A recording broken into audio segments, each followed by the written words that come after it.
Welcome, ladies, gentlemen, and extraterrestrials to the Human Spanning Podcast. It is the wokest podcast on this side of the galaxy. Today, I'm joined by a very special guest, Philip Wade. Philip, welcome to the show. Thank you. Thank you, Guy. Delighted to be here. So, I actually got a chance to do your guided infinite silence practice, and I found that was really profound. So maybe we can start a bit on how it is that you got into the work that you're doing now and how you discovered what your calling was, that you had a calling for this.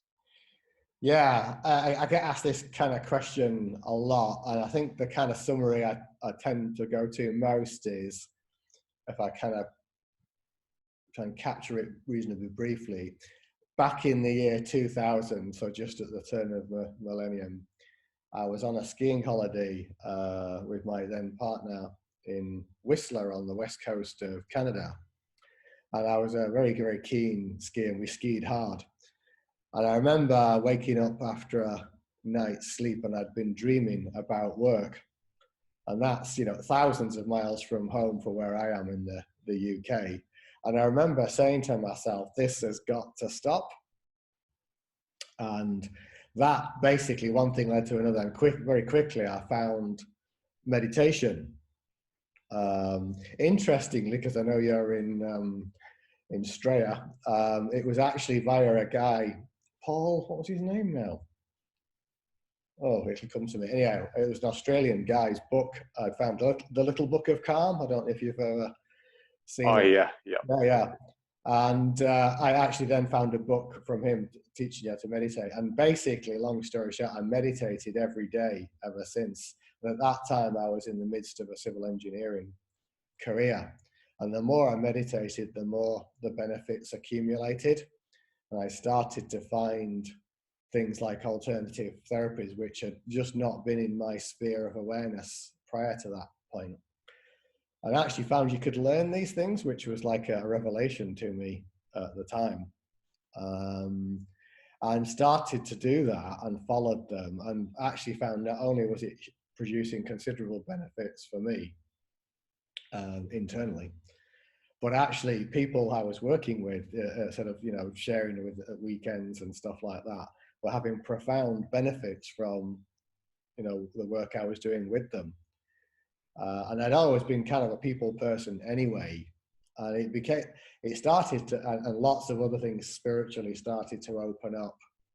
I remember reading, I don't know if you've ever come across them, the Conversations with God books by a guy called Neil Donald Walsh.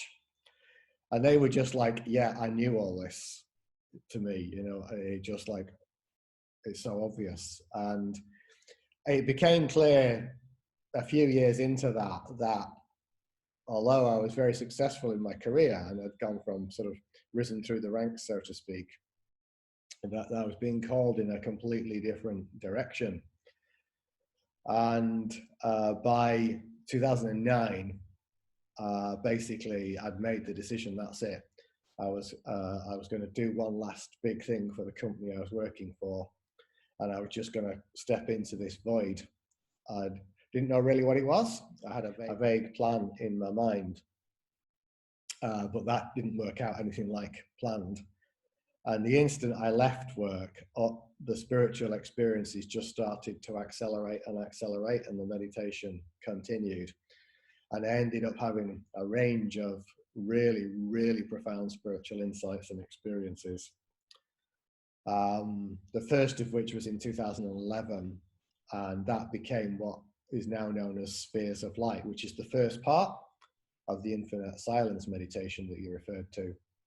And that basically, I realized later, was the bridge to the full-blown realization, which came in 2014. And prior to that, in 2007, I'd been given this domain name in a meditation. It just appeared. And it was gatewaylocation.org. And it wasn't until 2014 I realized that domain was supposed to be used for my sharing with the world. So that's like a potted history. There's a lot of bits missed out there, but that essentially is what happened. And so that my whole life is just dedicated to the sharing of this message with the world now. Yeah, that's great. So you mentioned Neil Donald Walsh, Yeah. Conversations with God. I've seen some of his interviews, and yeah, he comes across as very grounded, though I haven't read his books yet. Yeah, there's something very refreshing about someone like him who has that sense of humor, doesn't take himself too seriously, and yet he's still capable of communicating these profound truths in a very simple way as well. Yeah, absolutely. I think I like the simplicity of them. Yeah. I think the thing for me at the time that they were just like confirmation of stuff I knew. And at the time I was reading them, which was back in 2004, 5, it was probably. The difference between now and then is that now it's experiential for me. And, you know, it made sense, but now it has been realized to be so. And I think those books for me are some of the clearest expressed insight into the nature of reality. I actually met him in 2005, funnily enough, briefly. So they were a clarification for me. I've not really looked at that work much since, but I think for what happened to him was, it was like he was like many people. They can be almost like down on their knees, you know, with life. He was virtually on the verge of committing suicide, and then there was a big surrender that took place in him, and that's where the insight, or the whatever you want to call it, channel messages, came from. That's kind of like what I would call the difficult route, so to speak. It doesn't have to be that hard. You don't have to be down on your knees. But it's like a rocky road, that one. But if you're prepared to open, then it's here for all of us. You know, it's not just people like Neil Donald Walsh or whatever. You know, that degree of awareness, that degree of insight is available to us all. And we can be, you know, we can be kind of, we don't have to get heavy about it. It doesn't have to be weighted down with heaviness and stuff. You know, it can be quite grounded. Yeah, the path of suffering seems to be the most common path to some sort of spiritual awakening, but it's always better in life, whether we're talking about a spiritual awakening or anything else, to be proactive rather than reactive. For me personally, I tend to be more reactive, but I'm working on becoming more proactive. Yeah. Yeah, that's quite common. Yeah, and that's. Sorry, do you want to say something about that? Yeah, go ahead. Yeah, I mean that's quite common, and it's quite easy to beat ourselves up about that, but it's a function of where we are, and I think learning not to judge yourself is important. But the suffering actually does play a role, because it's really when you've had enough of that, so to speak, that you start to listen more deeply. And what's actually happening is that we're placing too much trust into what's going on in here in our heads, and not enough into what I call the silence of the heart. And so we start believing that we should be following that, instead of the quiet voice within. Yeah. Easily done. Yeah, it's funny. Like, I feel like such an idiot sometimes because I talk to people like yourself who really embody this and you're really coming from that heart center. And at times, I feel like I'm really coming from my heart and I'm acting accordingly and everything goes well and all these synchronicities are happening and life is just flowing for me. I'm drawing things to me, not having to work so hard to get results. And then other times I get caught in my head, caught in my ego, just fighting against, resisting Yeah. life. And even though I have that inner knowing, I still get caught up in that. So, do you have any advice for someone like me who Sure. keeps going back and forth to Sure. remain more consistently? Yeah. Yeah, in fact, actually, I've got a short video on this that your listeners might want to watch. It kind of captures it, but I'll kind of give the essence of it here now. And it's called Trusting and Daring Not To. This short video, it's on my YouTube channel and on the website in various places. But essentially, the video came from a conversation I was having with a friend who was asking some questions, and she kind of got to the point where she had a clarity around a particular path that her heart was calling her to. She could sense and see it, you know, that this was a direction that she needed. But then she asked a really interesting question, and she said, "Dare I trust it? You know, dare I trust my heart?" In other words. And the immediate response that came to me from the awareness, or the silence as I call it, was, "Dare not to trust and you will suffer. Dare not to trust and you will suffer." And that's essentially what's happening. And there's millions, billions of people who are in a similar boat to you. You know, we've all done it, been there, got the t-shirt kind of thing. But fundamentally, what we're doing is there's this, we sort of sense that inner awareness that, you know, but we're placing far too much trust in this, you know, the noise that's going on in here, and not enough in that inner awareness. And that inevitably is going to lead to suffering. So the key thing is, if life is becoming is a struggle and things are not flowing so harmoniously, then these are good indicators for you that you're not really listening.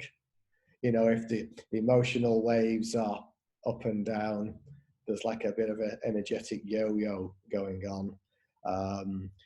As a, you know, life's struggling, it's really requiring lots of effort for anything to happen, then this is a sure indicator that you're not listening. A sure indicator that you're not listening. And the key thing I always say to people is stop. Stop. You know, when your kids, I'm sure it must be the same in Australia as well as it is in the UK, you know, you learn to stop, look, listen when you're crossing the road. Yeah. Yeah. And you have to stop, you have to look, and you have to listen. And you do that because it's going to save your life. It makes sense. I use the same 3 words for following your heart, or, you know, stop, look, listen. Whoa, you know, what's going on here? Stop. Take some time, pause, meditate, get into the silence, use a meditation that works for you. It could be one of mine, it could be, there's many, but really get yourself still. And then what you're starting to do is not look from here, but you're starting to look from the inside. And you're also starting to listen to what your awareness, your body is trying to communicate to you. And it's probably going, you know, guy, you're not listening, guy, you know. And so now it's saying, it's inviting you. And the difference between the two, one coming from here is, you know, it's not only a struggle, but it's quite dense, it's quite contracting energetically, and it involves things like should, ought to, must, duty, obligation. That's the energy of the ego mind. and you can feel that in your body. It's quite heavy stuff, you know, and it's got that kind of should, must, ought to energy in it. When you stop and you look and you listen, and you get some feeling or sense or maybe a word or an image, the energy of that, and it's often a surprise as well, is much different. It's lighter, it's inviting, it's uplifting, it's inspiring. Now these ones you can trust. They're much lighter, that they have that invitational type energy, and the invitation is ultimately to who you really are. You know, Guy might think he's Guy and he's born in Australia and has these experiences, but that's not who Guy really is. And so all of the invitations, all of the inspirations that come from within are all about taking you back home to where you are. And you can trust these lighter ones, these inspiring ones, because they've come from a stiller and more silent space.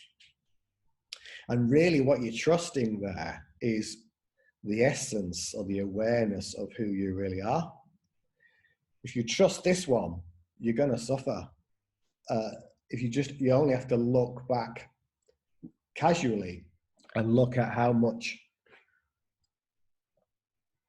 trouble you've got into by going with the musts, the shoulds, the ought tos that's going on in here. So the key thing, as I say, is stop, to look, to listen, trust that inner awareness, and keep going with that. For sure, what often happens when people then start to do this, they go, oh yeah, okay, yeah, I've had this inspiration, I've had this insight, I'm feeling called to.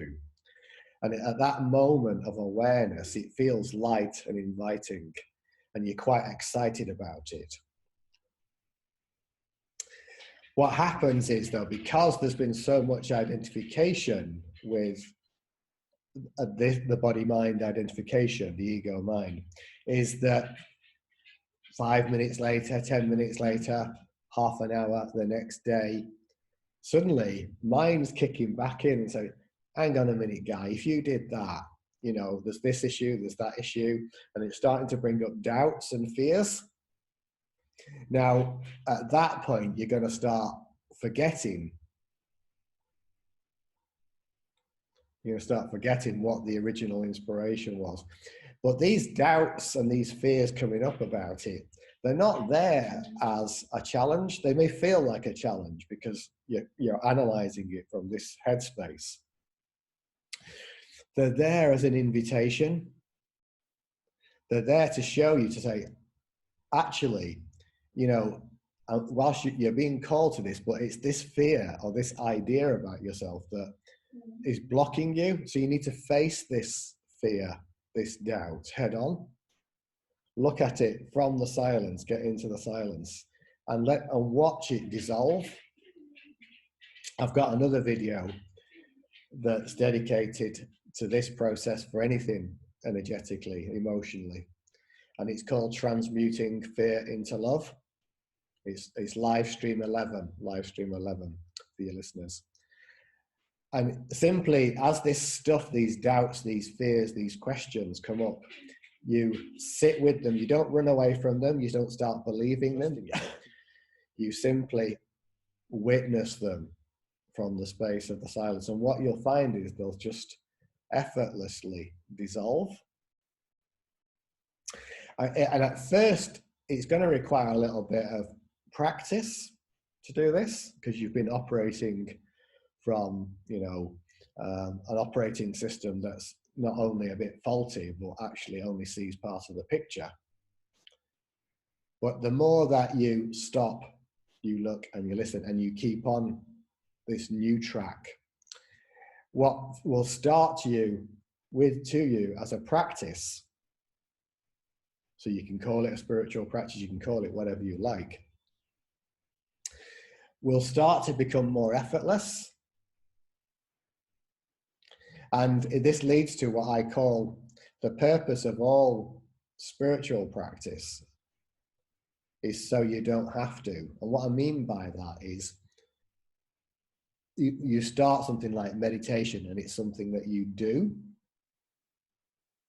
And then as you continue, you start to become the living meditation, the living awareness, and you realize that that's what you are. And so all spiritual practice are like bridges that eventually the bridge itself dissolves and you realize what's here.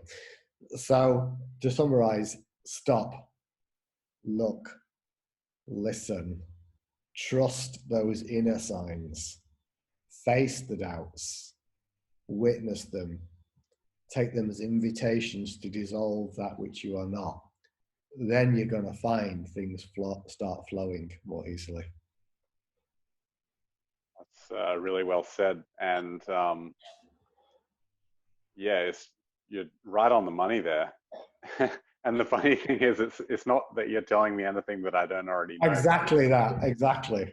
Yeah. You know, it's That's not good to hear. You know, like Yeah. people know this stuff. You know, I sit with groups of, I don't know, 10, 20, 30, 40, 50 people, and you start sharing this insight, this wisdom, and they go, oh, yeah, I knew that. Yeah. Well, of course you did, because you are already this. You are, and so it makes so much sense when you hear it. Interesting, Yeah. you can have, to those that are closed, completely closed, though, they can run a million miles from it because it brings up so much fear in them. But if there's an openness, then everything that's being pointed at, you'll be going, oh yeah. This makes so much sense. Yeah.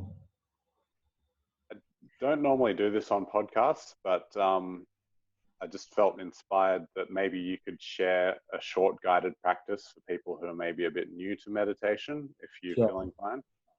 Yeah, I can do that. I'm happy to do that. Yeah, do you want to do that now then? And, yeah, perfect. okay, so what I'll do then is guide them into the infinite silence meditation, you know, that you experienced, that you referred to earlier, is actually a very simple meditation. And before I guide people into it, I'll just kind of give them a few pointers about it and then guide you there. There's really, it'll appear as a process or a step to you. I'll guide you in a series of steps. And really what I'm doing is bringing you back your awareness, shifting your awareness from up here into your head, into the silence of your heart space. And I'll be first asking you to focus on your body, just simply noticing your body. And then I'll ask you, and I'm glad I did this because I had a feeling I was going to need it during the podcast. So there's that. You can just about see it here. There's a fiber optic lamp here. Can you see that okay? Yeah.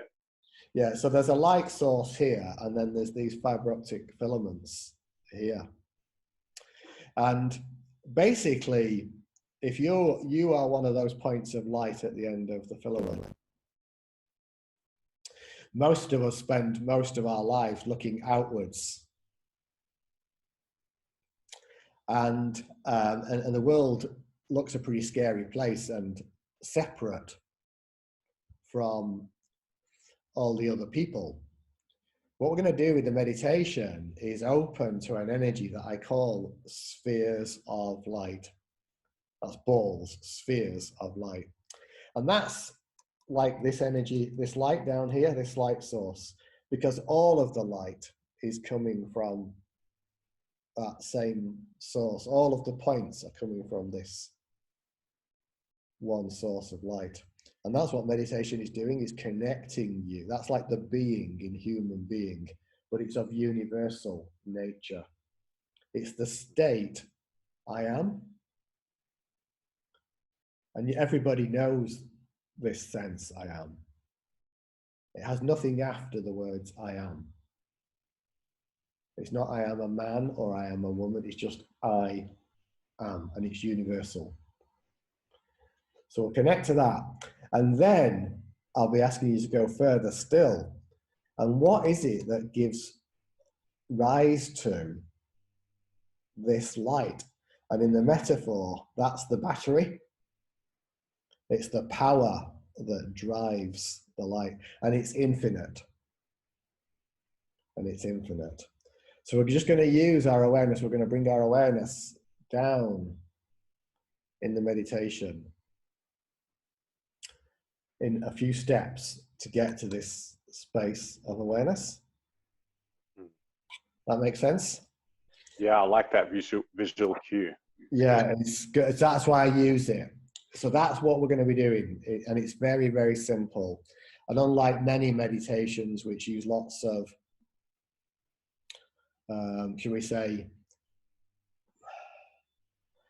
guiding, the guiding here is all about dropping the awareness. Yeah. And just one other thing about the meditation before I kind of use it is everything, every phenomena, whether it be a thought, a feeling, an emotion, a sensation, all of them, they appear. They're like waves, and they arise. And if you don't engage with them, they will all pass. So what is it that sees the thought arise, or the emotion, or the feeling, or the sensation?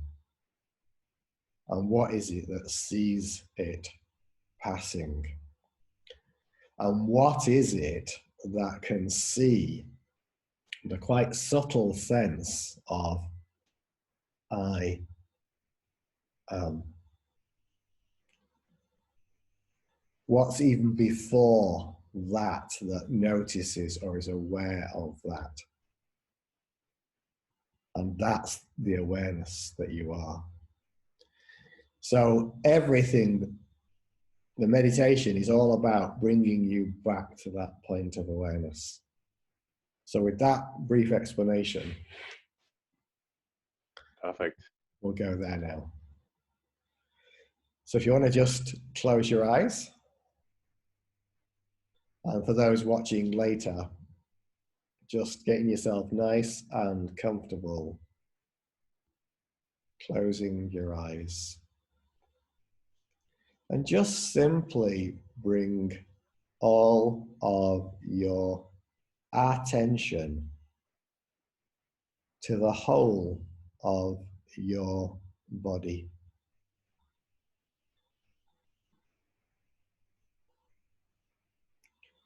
Just simply resting the attention on the body.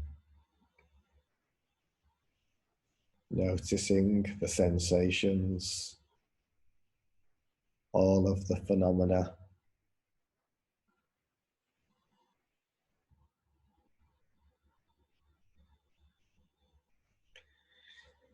And just simply allowing whatever's here to be.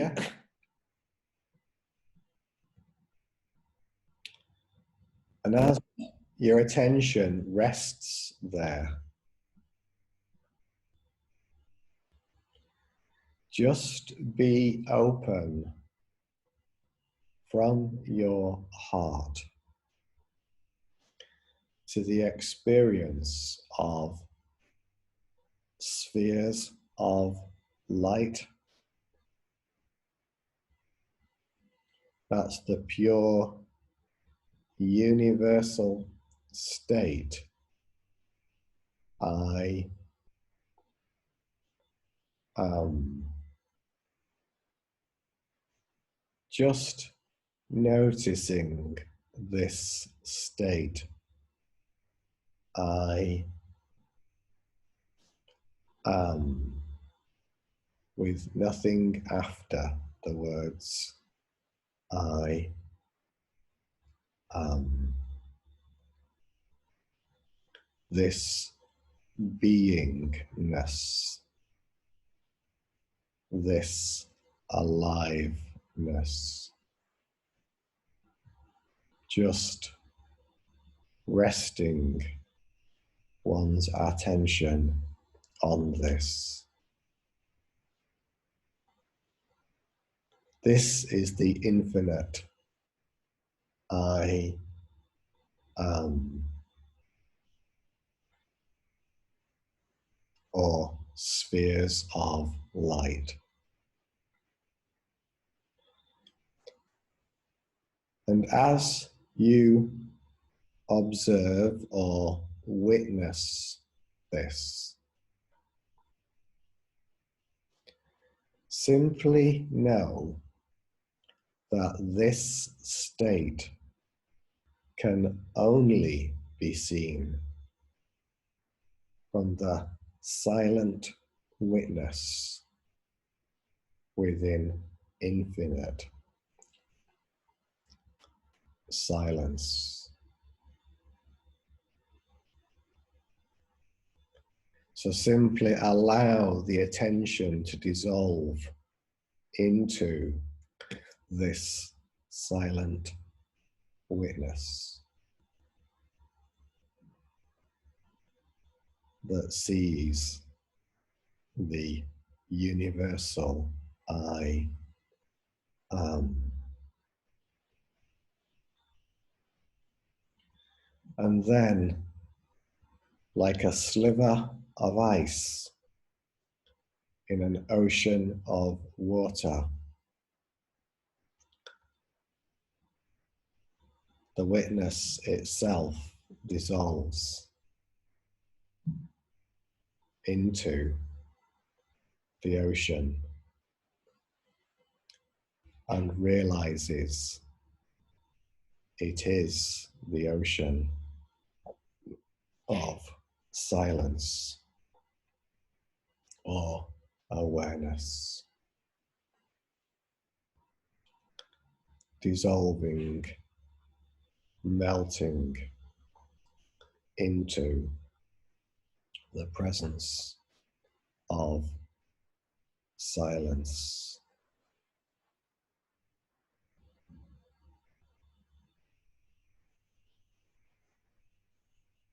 And all I truly know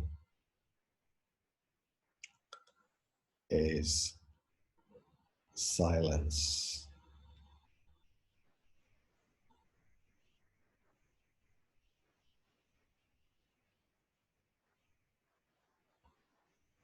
All the phenomena, everything else now dissolves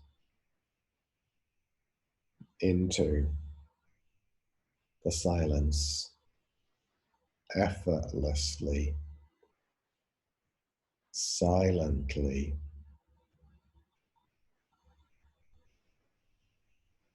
All returns home to this infinite awareness or infinite silence.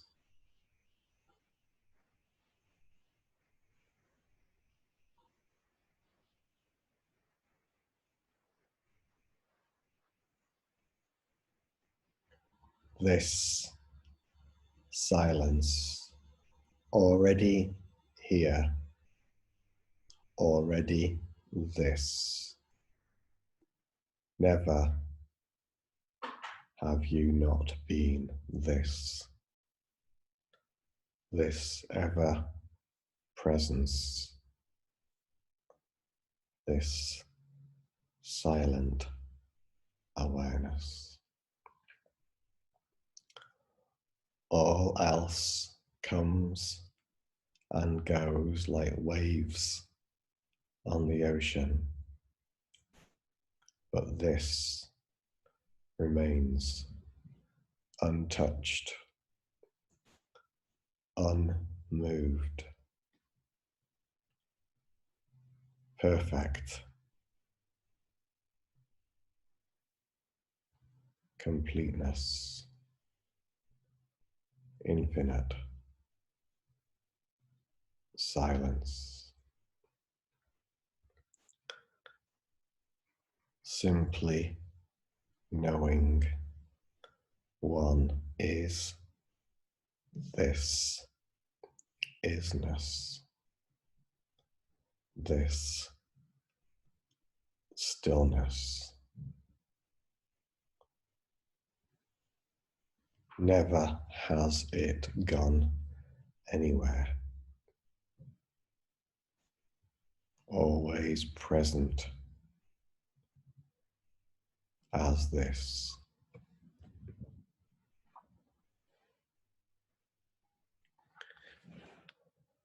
This silence.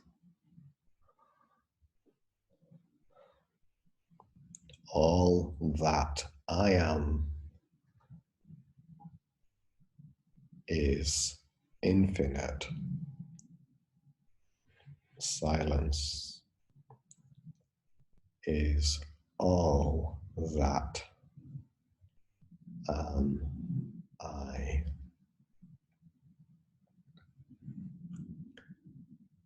Nothing remains but this.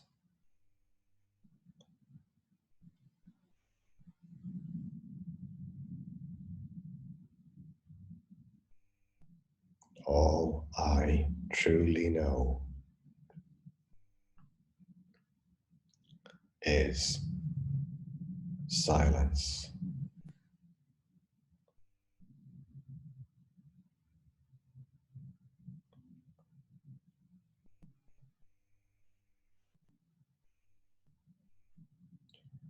And as you continue to rest in this, as this silent stillness, know this is always present. And even as this practice today comes to its natural unfolding, this silence, this awareness remains.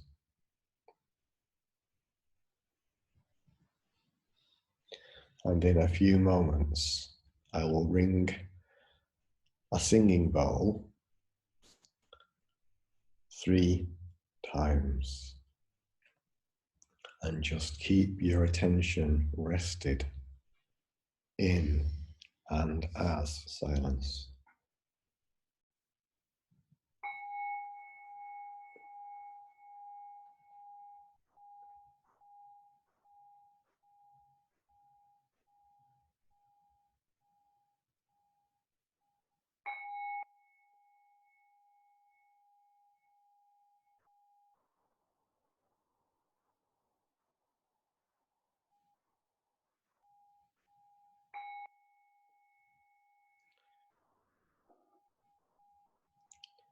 And as the tone of the singing bowl comes to a close, remaining in the silence as the silence, aware of your body, the chair you're sat on or something you're lay on. And if you haven't already done so, gently opening your eyes at the time that's right for you.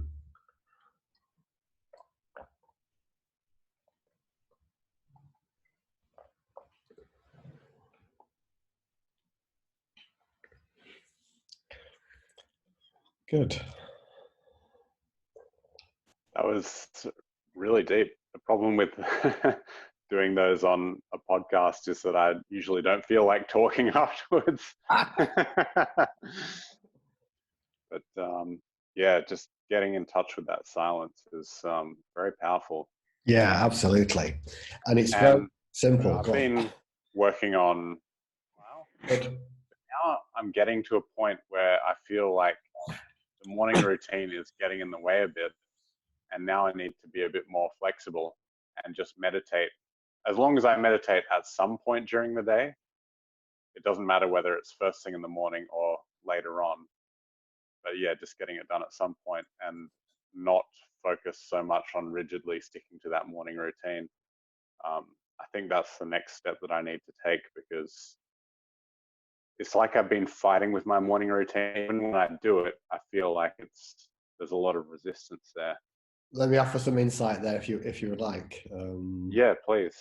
Yeah, just be a little bit kind of cautious about it. Certainly flexibility is helpful, and really you want to be,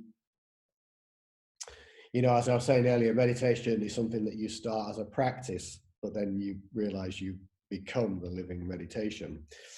So your aim is to be in that space at all times.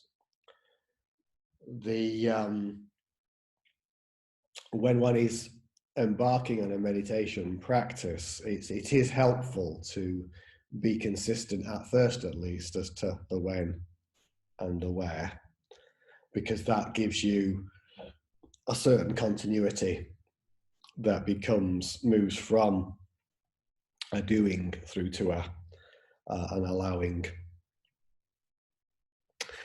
Mind might like to try and get in on the act and saying, hey, hang on a minute, you haven't really got time to be doing this now, or you need to do it another time. So my invitation is, when things like that arise, where's that coming from? Is that coming from your head arguing the situation, or is that coming from an inner awareness to introduce a little bit more flexibility? And the difference between the two is, like I was saying earlier, one is there's lots of thought energy, contractive type energy, must, should, ought to type energy around it. And the other is more of an invitational, uplifting, inspiring energy. So it's worth, you don't need to do this now, but check in with yourself. Which is that space is that coming from? Is it coming from, actually, it would be really good if you can learn to embrace this anytime, any place, anywhere?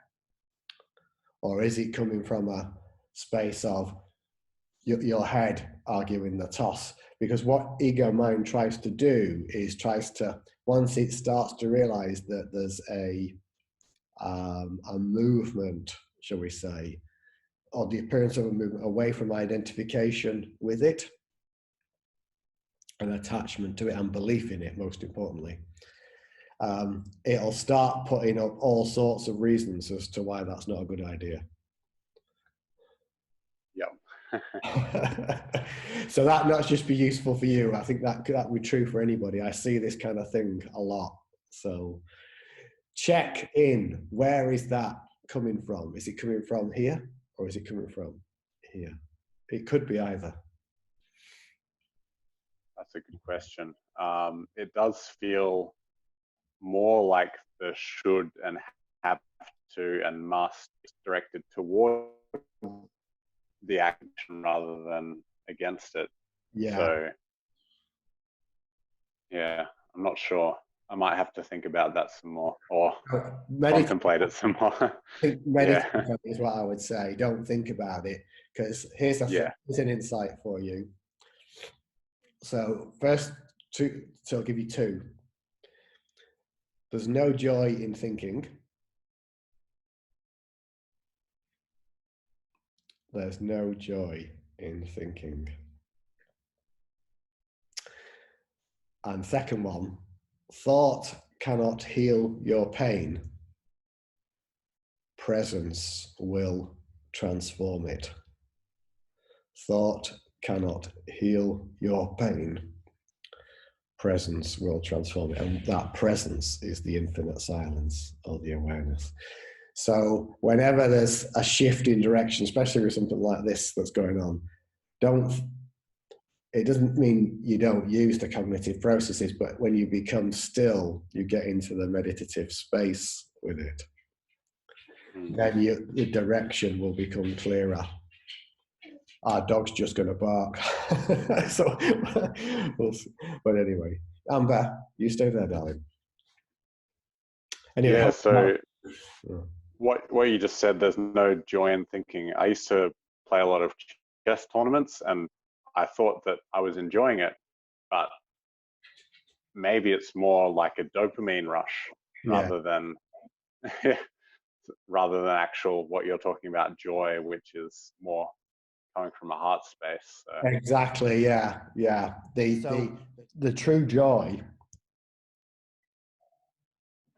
is not event based.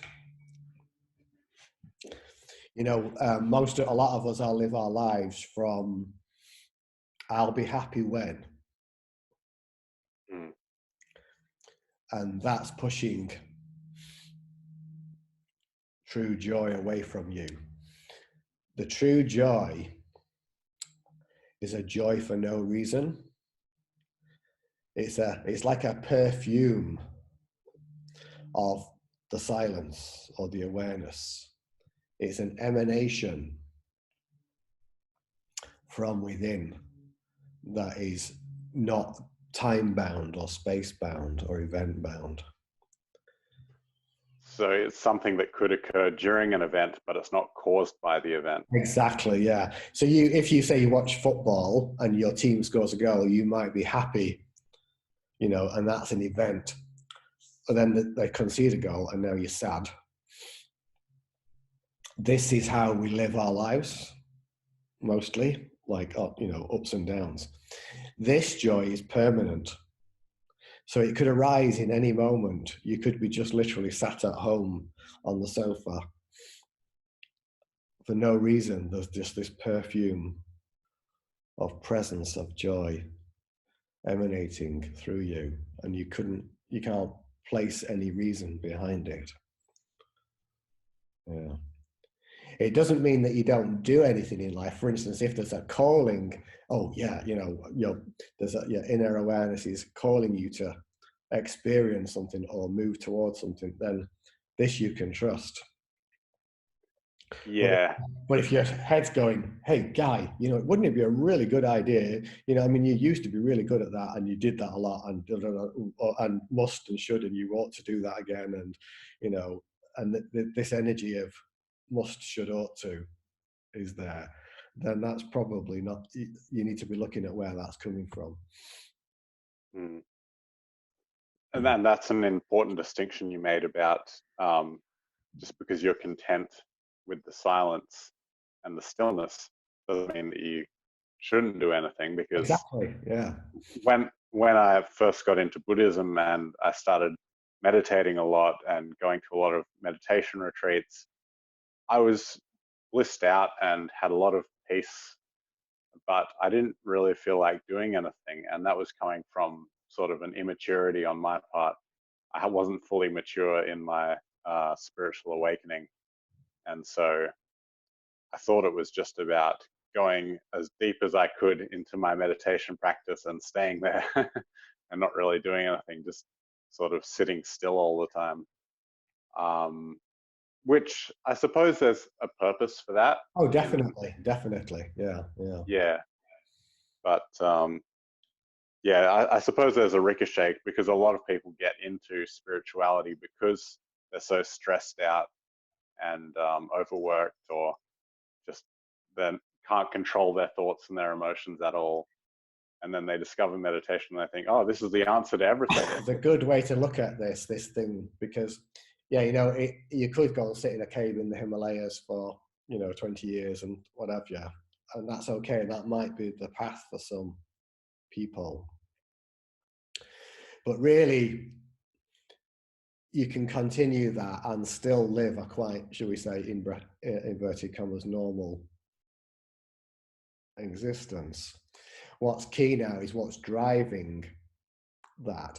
It's the difference between where most of us live or have lived most of the time, which is constant activity or busyness, which is all driven by identification with the mind, ego mind, or inspired action.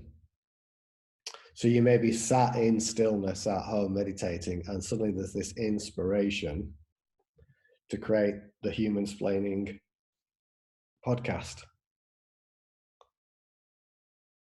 You know, there was some calling to create this, and going through this experience of this Human Splaining podcast, meeting lots of different people, hearing different points of view, and all the rest of it, serves life, not only for you, but also those that engage with it.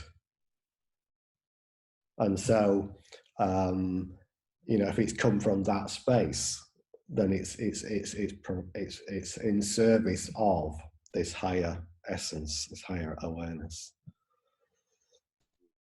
And that's an inspired action versus, you know, mind going, oh, you ought to, you should, you know.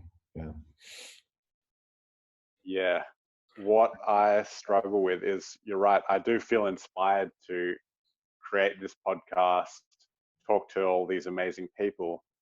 But then when I start running into technical problems, trying to upload videos and all of that sort of stuff, that's when the ego kicks in. Oh, why is this happening to me? All this, you know how it is. And that's what I was talking about earlier. When something like that occurs, the key point at that then is to stop, because that'll be an invitation to look. That's an indicator. See, the suffering is an invitation. Go, oh, there's something not quite. If you're starting to battle with it, fight with it, then you're fighting with yourself ultimately.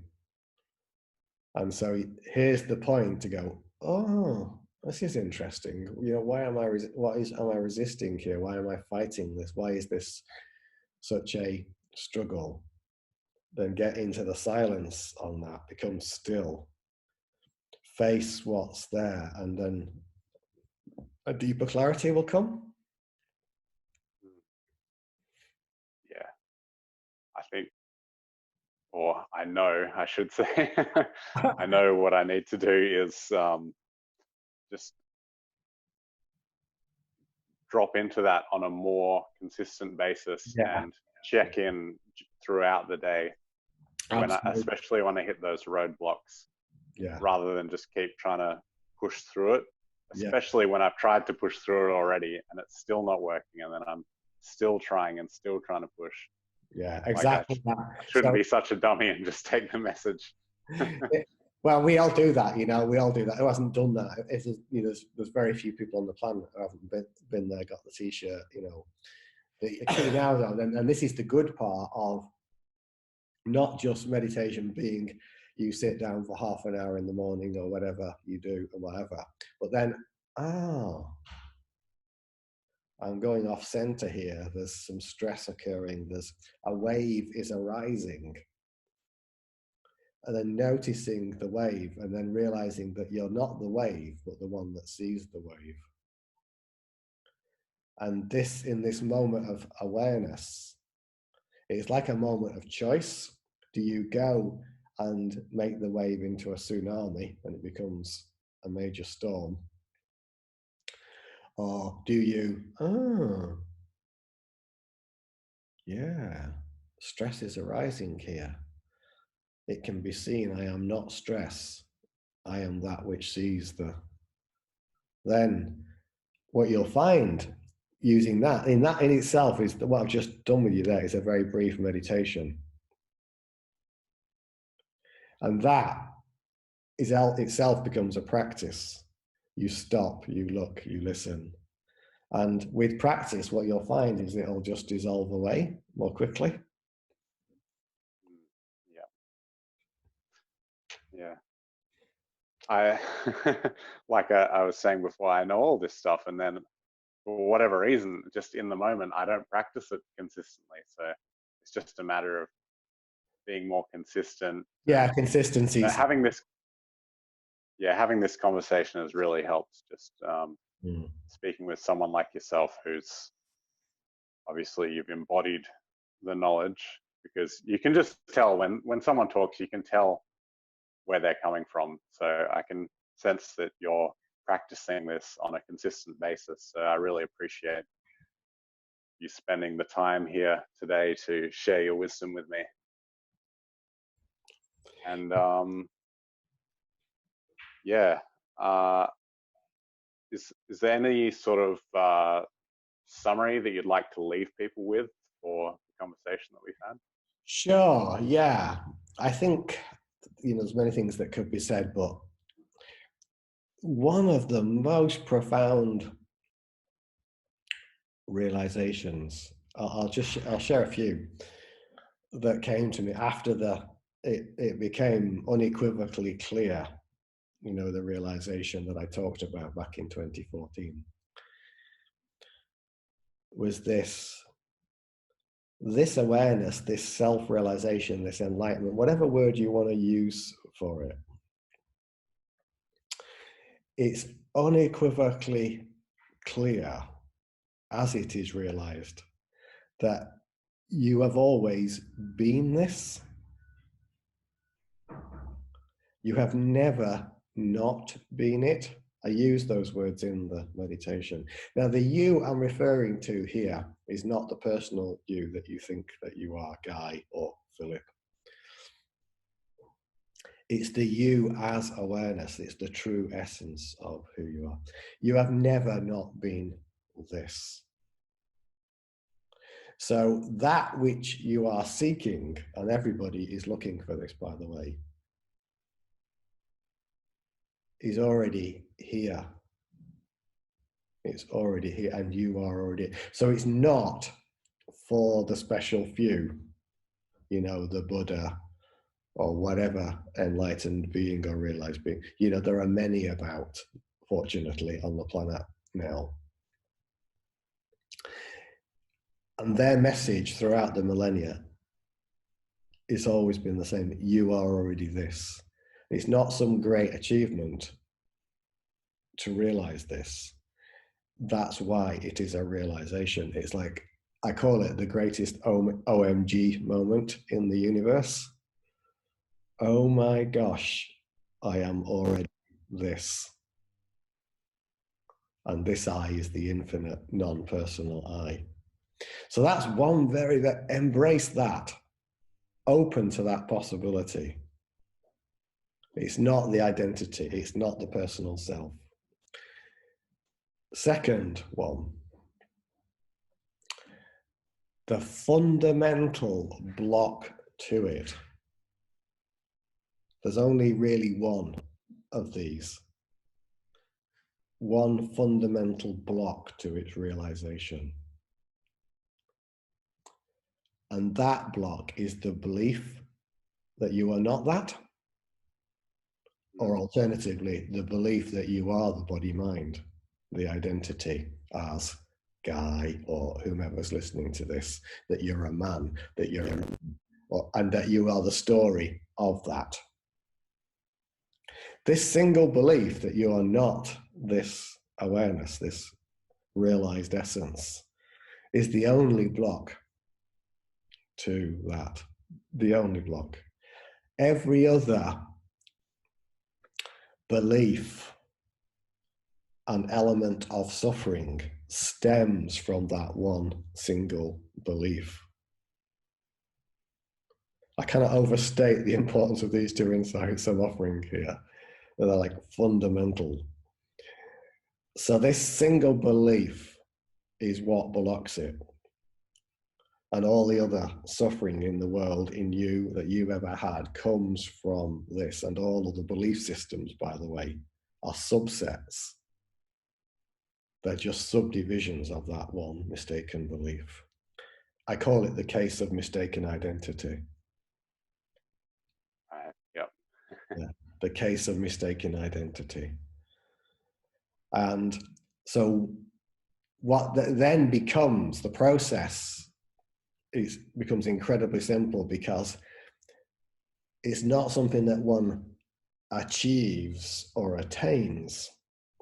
It's that which you realize. And so, third message,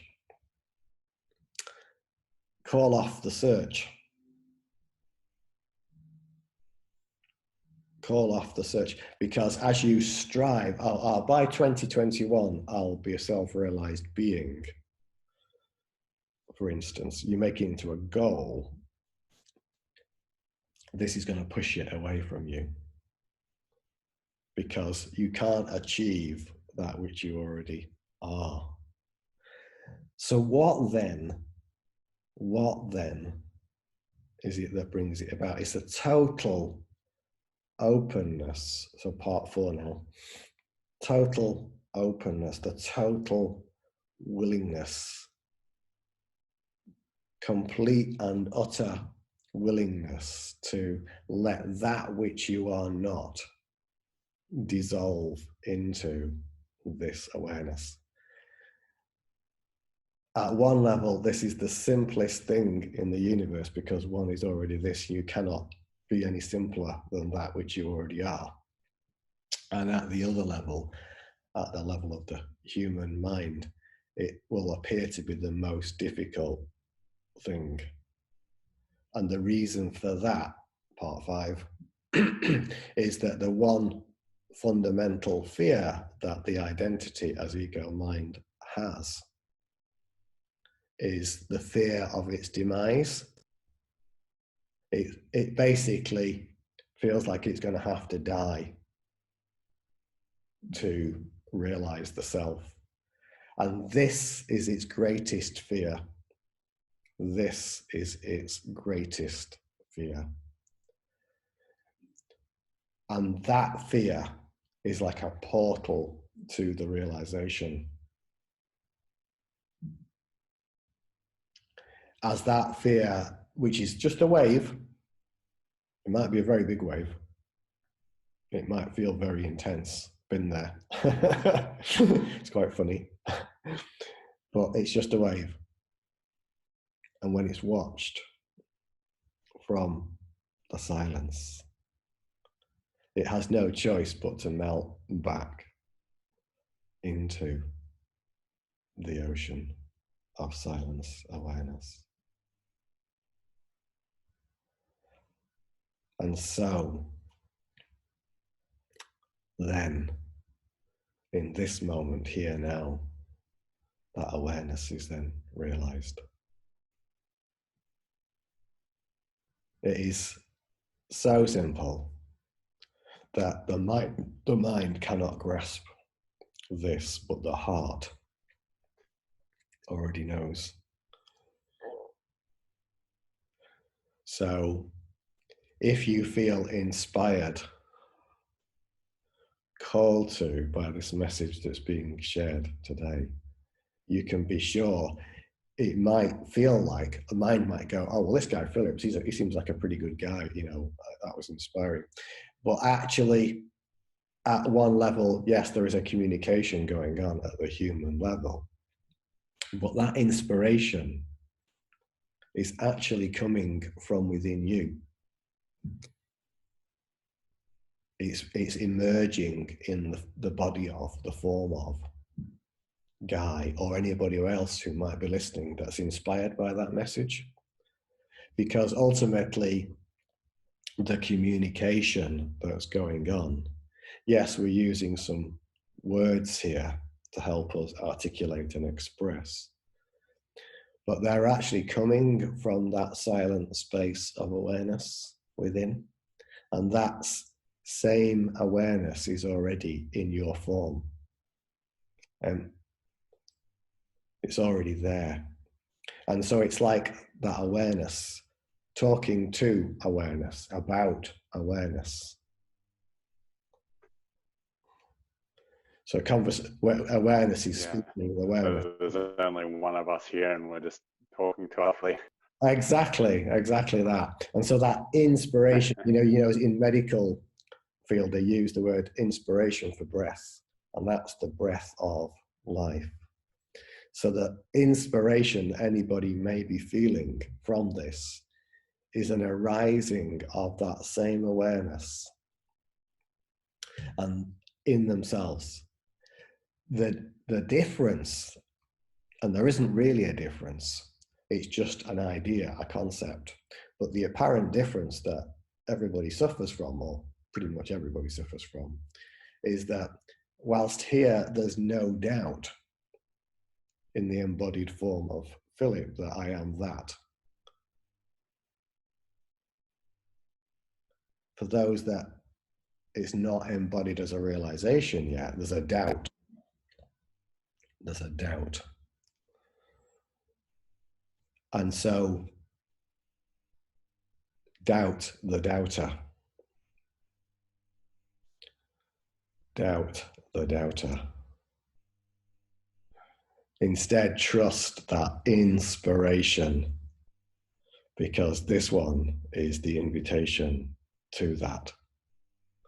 This is the only one, ultimately, that you can trust. You're not trusting in the words of this guy called Philip. He may be quite a good guy. I've heard he is, but, you know. Actually, what ultimately the trust that you're looking for, exploring, is the trust in the self, and that's infinite.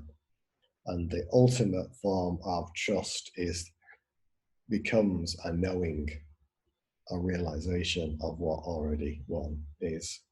So this is why spiritual realized beings over the millennia have always said, don't believe a word I say,